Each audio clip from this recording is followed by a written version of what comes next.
there was a huge interest of heavy metal music in Japan. And lots of European bands, American bands that nobody knew in their homeland, they would come to Japan and play there in front of 10,000 people. And then they would come back and say, "Oh God, it was fantastic." To people that nobody were interested in them in their homelands. And they would say, "But we are big in Japan," and it was a kind of ridiculous. A kind of ridiculous situation. I think I actually didn't meet the band at the first moment. I think I met Marian because I was used to do covers for a lot of German bands those years. And Marian one day came to my office and said, "I'm the guy from Alphaville," which I already knew because I have seen a couple of pictures and stuff. And he said, "We're gonna work together." First cover I think I did was a Big in Japan single cover. I remember it. I didn't remember it very well, but I think we started with that. We started with a photo session, which was horrible expensive from the habits of the record company. And I remember it very well because I was working with Peter Köpke mostly, he was head of A&R at Warner those days. And he was kind of a friend, and the boss of the record company was Ziggy Loch. And Ziggy Loch really flipped out because we had this horrible, expensive photo session I was fighting for days. We put it on the sleeve in the right corner on the button, and he was really yelling at me and saying, the costs, and you put it this small. But this was the 80s, doing the big things small and the small things blowing them up. One of the stipulations that Warner Brothers made was that he wanted changes. But I was completely okay with that, as long as the band were okay with it. It was basic stuff. He wanted the choruses warmer. He wanted there's certain synthesizer work leading into the choruses from the end of the verses. There's a kind of synthesizer riff that goes in there, and we didn't have that at the time, but that's what he wanted, so that it escalated into the refrain. What we did then was we went back into the studio and we recorded 16-voice choir on the refrain.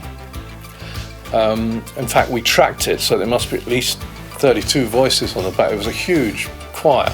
We recorded 8 tracks of them with ours, and also doing a doubling of Marian's vocals, and we added lots of things, playing the vocal line, and all this came together, and in the end sounded something like this. This is not finished mix.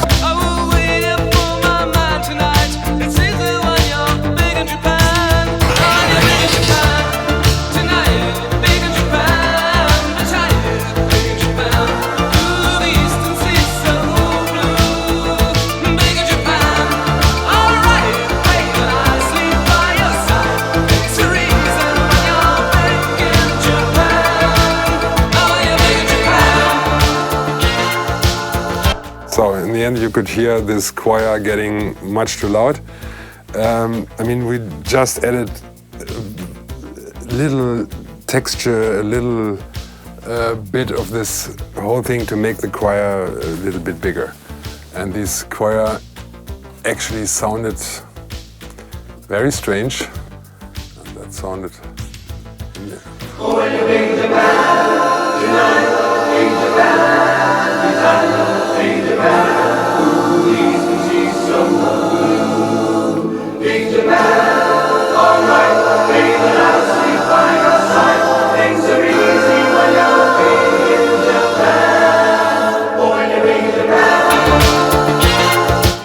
And we didn't actually use the choir itself. We put the choir into the reverb and just used the reverb, so that it had this big curtain of, you can't actually hear it.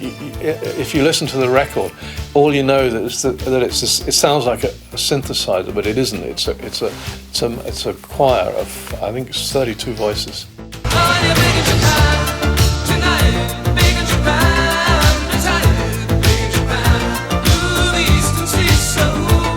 And I thought this would really fit to this the situation in the story of the song where this two guys, you know, they want to get out of the drug scene, they want to stop, they want to get clean, and they're dreaming about, you know, they're dreaming a dream that will never come true because they will never ever get off the drug. It's just an empty fantasy. And that's why I thought it would fit very nicely, this Big in Japan thing. And people constantly coming up to us and saying, have you ever been big in Japan? No, we never had. We never had been big in Japan. The gong at the end, which I think is ridiculous, but I mean, we did it. And probably avoided to be successful in Japan. That's right. I had a friend at the Ethnological Museum in Berlin, and I asked him for a huge gong, and he said, yeah, we have a tom-tom, a huge gong. And so he made it possible that we could get this gong for one day. So we carried it with a van into the studio, and in the studio we hardly got it in there, but it didn't sound at all. It was a huge thing. It was about this size. We put it in the courtyard and mic'd it up. And someone hit it as hard as possible, because if we'd done it in the studio, I think it would have deafened everyone working there. And I hit this gong, and it was terrible loud in the backyard. It was echoing all over the place. And I asked him, it's okay. No, we need a second hit. It was too loud. Okay, he changed the gain, second hit, and make this heavy noise again. And then I'd ask for a third hit, but Bo said, no, the police is here. And it was so fast that the police was in the studio and stopped this recording because we were too loud with this gong. And this is the gong in the end of the second hit of the Big in Japan.